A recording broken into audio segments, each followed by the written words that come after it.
Okay, so we're going to talk about a couple things for custom fields first.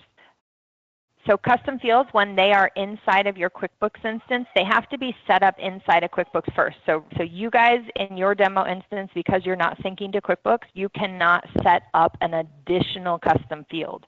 But if you are doing, and I have a training video in the LMS around this, if you are doing a design with a customer, and that customer is going to be using custom fields inside of CX, they have to set those custom fields up first in QuickBooks, because the field has to exist here and then syncs over to CX to let us know that that field exists, okay?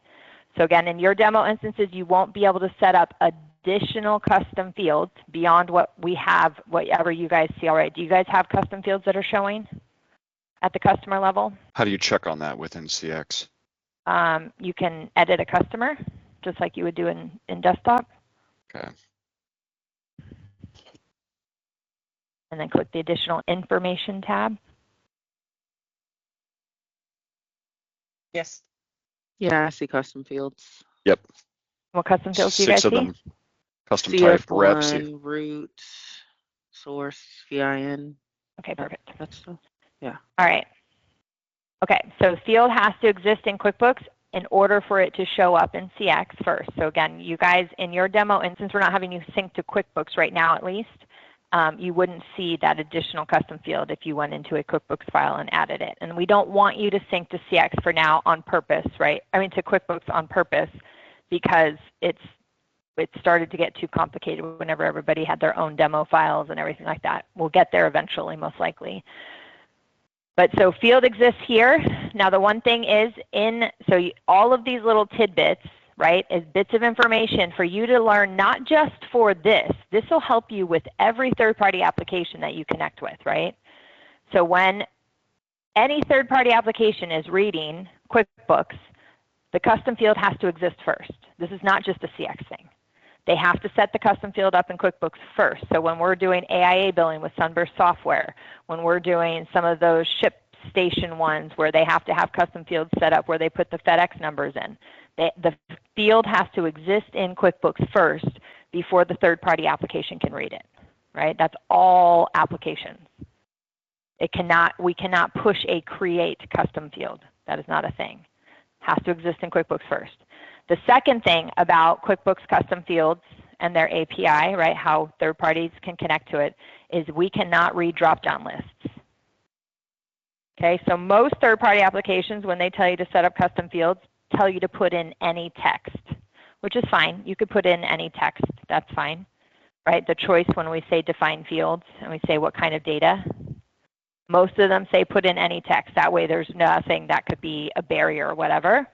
But even if you put in multiple choice lists, you can still push things outside of that multiple choice list in there, especially if you say allow users to enter their own text, right? Because then it's just a custom list. If you have a multiple choice list in QuickBooks, so if they have a project manager dropdown multiple choice list, right? Joe, Susan, and Cho, then you also have to create that in CX. So when you are in CX, there's 2 places that you can edit the multiple choice list. In QuickBooks, there's only one place. Where's the one place you can edit the multiple choice list in QuickBooks? On lists? On the tab, additional info, define fields. So you have to edit it from editing the list item, right? So editing the customer. In here, if I double click and open up the customer, whoops, there we go.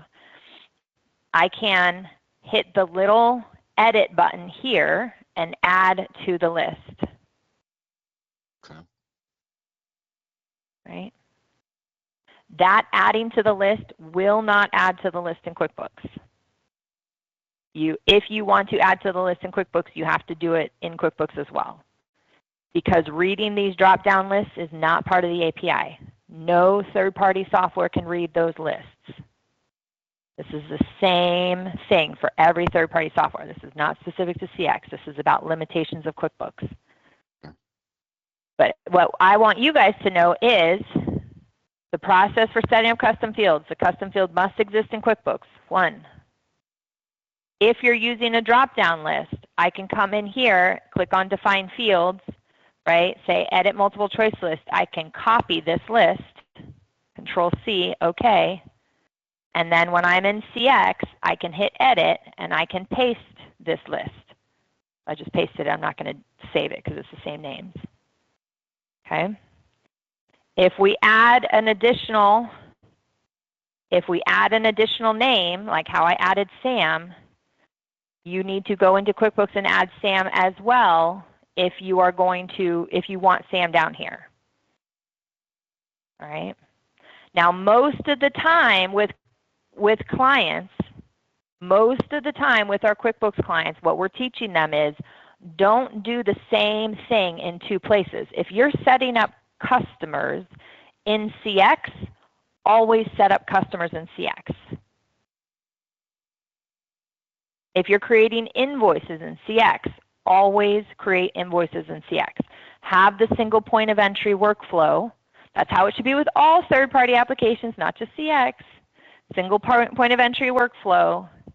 And then that way, this list in CX matters, but the list in QuickBooks really doesn't matter that much because there shouldn't be entry happening there. Does that make sense?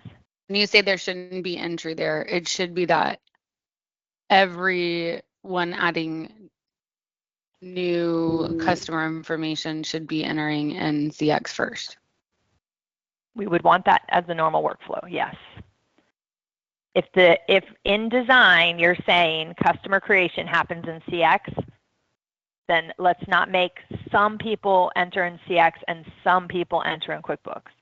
Let's make the workflow the same, right? Consistency of entry breeds consistency of data. And again, that's not just a CX thing. That is a all software application thing. When we have to create a customer in our QuickBooks file, right, we also create customers inside of Salesforce. Salesforce is the leader of the list of customers, right? Okay, so we all understand. So you can edit it from here, the drop-down. The second thing that you can do, actually, which is not QuickBooks native, but we had a customer request it, and I guess it got thrown in there, is you can also edit the project manager list from the transaction it's on. Good? Two places to edit the drop-down list. All right, so custom fields we're okay with? Cool. Custom fields are one thing that you just want to check on when you're doing design of CX. So there's three main areas that have to be done, right, if we're using CX. One is custom fields.